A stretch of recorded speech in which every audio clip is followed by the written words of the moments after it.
কানাই ডিঙ্গা বাংলায় বলে কানাই ডিঙ্গা, চাকমা ভাষায় আমরা বলি হোনাগুলো। তো এটা হচ্ছে মূলত একটা জঙ্গলি সবজি, একদম অর্গানিক, খেতেও খুবই সুস্বাদু। আমাদের পাহাড়িদের পছন্দ না এমন কোনো মানুষ নাই।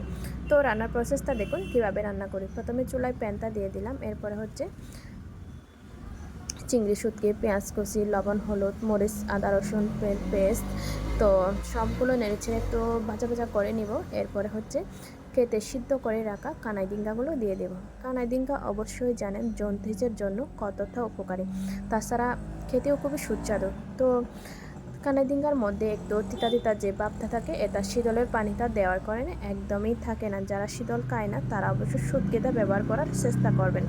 এরপরে আমি শীতলের পানিটা দেওয়ার পরে কিছুক্ষণ রান্না করার পর চাউলের গুঁড়াটা অফ ক্যামেরায় দিয়ে দিয়েছি, এটা ভিডিওটা অন করতে ভুলে গেছি। এরপরে হচ্ছে আমি লবণটা চেক করে নামিয়ে নেব। খুবই একটা ঝটপট রান্না, খেতেও খুবই সুস্বাদু।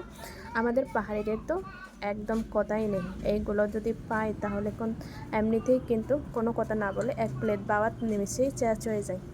তো এবার থেকে আপনি অবশ্যই বাজারে কানাই ডিঙ্গা দেখলে নিয়ে আসবেন। এই যে খুবই সুস্বাদু একটা তরকারি।